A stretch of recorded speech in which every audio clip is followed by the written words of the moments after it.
Tinolang manok. Ayan, ngayon ay magluluto ako ng tinolang manok. Ayan, meron nga ako diyang karne.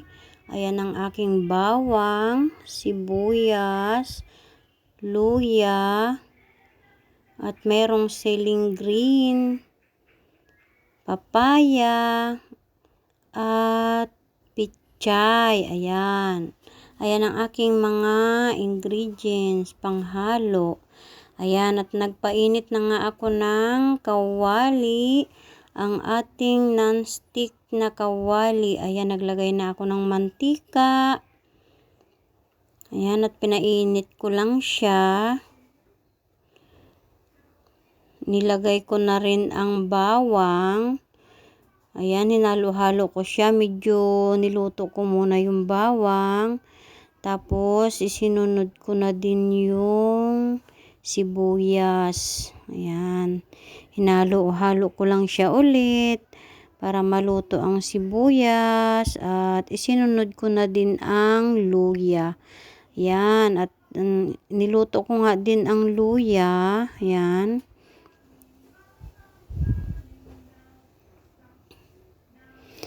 Ayan, at nilagay ko na nga ang karne ng manok. Ayan. Isasangkutsa ko muna siya. Halo-haluin ko lang siya para kumapit yung rekado. Ayan.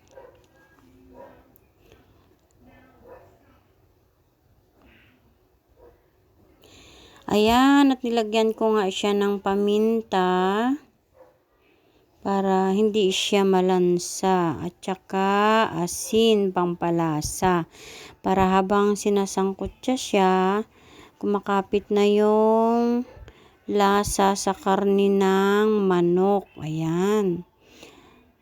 Ayan, ang gusto ko kasi sa tinola, sinasangkot siya muna yung karne bago ko siya lagyan ng sabaw. Ayan, at tinakpan ko nga muna siya para masangkot siya ang karne. Ayan, binuksan ko na nga at kumukulo na.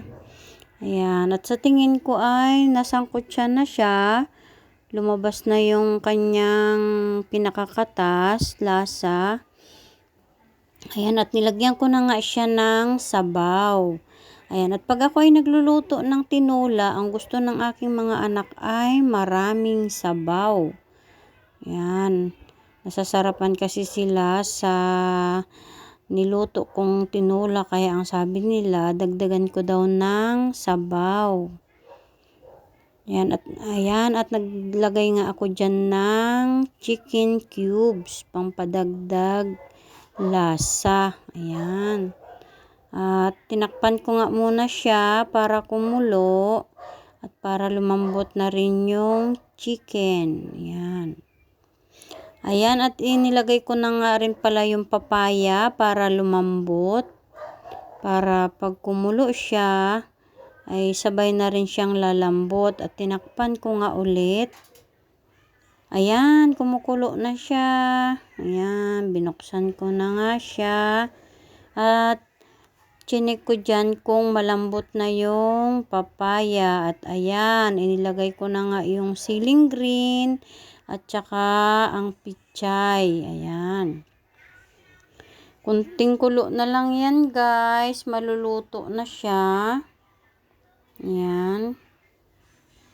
Pakuluin ko lang siya ng konti para maluto yung pichay. At nagdagdag nga ako dyan ng bitchin na pang palasa. Ayan, para lalo siyang masarap. Ayan. Ang aking tinolang manok. Ayan. Ayan, luto na yan. Pwede nang kumain. Ayan, ready to eat na. Ulam para sa tanghalian.